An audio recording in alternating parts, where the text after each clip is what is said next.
Irma trained its sights on Florida, and officials warned more than 5 million people that time was running out Friday and ordered them to evacuate ahead of the deadly hurricane as it followed a path that could take it from one end of the state to the other.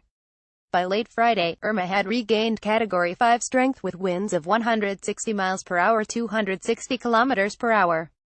Forecasters expect the storm to be near the Florida Keys on Sunday morning and approach the state's southwest coast by that afternoon.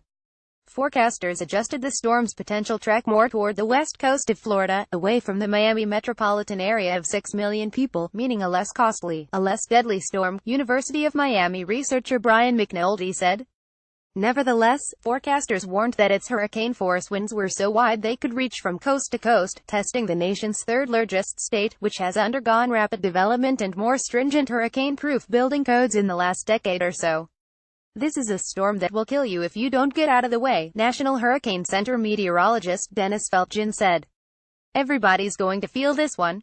Irma killed at least 20 people in the Caribbean and left thousands homeless as it devastated small resort islands known for their warm, turquoise water. In Florida, gas shortages and gridlock plagued the evacuations, turning normally simple trips into tests of will. Parts of Interstate 75 and 95 North were bumper to bumper, while very few cars drove in the southbound lanes. "We're getting out of this state," said Manny Zuniga, who left his home in Miami at midnight Thursday to avoid the gridlock. Irma is going to take all of Florida. Despite driving overnight, he still took 12 hours to reach Orlando, a trip that normally takes 4 hours. From there, he and his wife, 2 children, 2 dogs and a ferret were headed to Arkansas. In one of the country's largest evacuations, about 5.6 million people in Florida, more than a quarter of the state's population, were ordered to evacuate and another 540,000 were told to leave the Georgia coast. Authorities opened hundreds of shelters for people who did not leave. Hotels as far away as Atlanta filled up with evacuees. Florida Gov. Rick Scott said people fleeing could drive slowly in the shoulder lane on highways. He hasn't reversed the southbound lanes because he said they were needed to deliver gas and supplies. If you are planning to leave and do not leave tonight, you will have to ride out this extremely dangerous storm at your own risk, Scott said. Tony Marcellus racked his brain to figure out a way to get his 67-year-old mother and 85-year-old grandfather out of their home 5 blocks from the ocean in West Palm Beach. He lives 600 miles away in Atlanta. He checked flights but found nothing and rental cars were sold out, so he settled on a modern method of evacuation. He hired an Uber to pick them up and drive them 170 miles to Orlando, where he met them to take them to Atlanta. He gave the driver a nice tip. "I have peace of mind now," said Marcellus' mother, Celine Jean. "I've been worried sick for days." Several small, poor communities around Lake Okeechobee in the south-central part of Florida were added to the evacuation list because the lake may overflow, but the governor said engineers expect the protective dike to hold up. Many people in the area said they would leave because they either had no transportation or nowhere to go. Disney World. Parks will close early Saturday and remain shuttered through Monday, as will Universal Orlando and SeaWorld. Miami-Dade County Mayor Carlos Jimenez said he planned for enough space to hold 100,000 people before the storm arrives, although most shelters were only beginning to fill on Friday.